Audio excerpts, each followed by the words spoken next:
बिस्मिल्लाहिर्रहमानिर्रहीम। अस्सलाम वालेकुम नाज़रीन, आज़रबाईजान ने आर्मीनिया को घुटने टेकने पर मजबूर कर दिया है।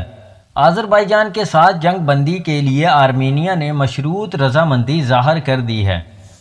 गैर मुल्की खबरसां इदारे के मुताबिक आज़रबाईजान ने आर्मीनिया को घुटने टेकने पर मजबूर कर दिया है। आर्मीनियन वजारत खारजा की तरफ से कहा गया है कि आज़रबाईजान के साथ जंग बंदी के मामले पर अक़वाम मुत्तहिदा, अमेरिका, रूस और फ्रांस के साथ मिलकर काम करने को तैयार है। आर्मीनिया के मुताबिक यूरोप में तनाज़ात को हल करने वाली तंजीम OSCE के जरिए इस मसले को हल किया जा सकता है और हम जंग बंदी पर रजामंद भी हो सकते हैं।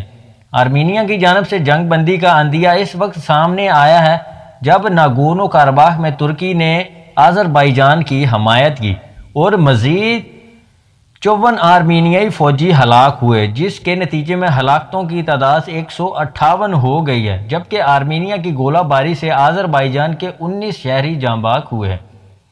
आर्मीनिया की तरफ से मुज़ाकरात की मेज़ पर आने के बाद आज़रबाईजान के वज़ीर ख़ारजा हिकमत हाजियों का कहना है कि हम मुज़ाकरात के लिए तैयार हैं, बस बहुत हो गया। आर्मीनिया मकबूजा इलाके कराबाख से अपनी फ़ौज को वापस बुला ले।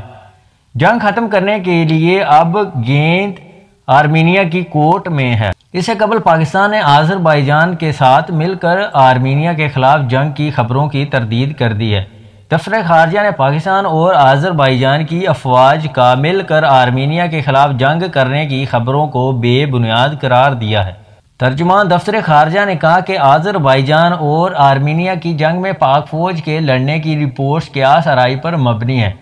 ऐसी रिपोर्ट्स और इतलात इंतहाई गैर जिम्मेदाराना है। पाकिस्तान को नागोर्नो कराबाख में सिक्योरिटी की बिगड़ती हुई सूरत-ए-हाल पर सख्त तशवीश है। मजीद कहा कि आज़रबाईजान की शहरी आबादी पर आर्मीनियाई फौज की गोलाबारी काबिल मज़म्मत और अफसोसनाक है। खित्ते में अमन व सलामती को लाख खतरात से बचने के लिए आर्मीनिया को अपनी कार्रवाई रोकना होगी। पाकिस्तान नागोर्नो कराबाख के हवाले से आज़रबाईजान के मौक़िफ़ की हमायत करता है। आज़रबाईजान का मौक़िफ़ सलामती कौंसिल के मुत्तफ़िक़ा तौर पर मंजूर करारदादों के मुताबिक है। नाज़रीन, वीडियो पसंद आए तो इसे लाइक और शेयर ज़रूर कीजिए और मज़ीद वीडियो हासिल करने के लिए राज टीवी को सब्सक्राइब कर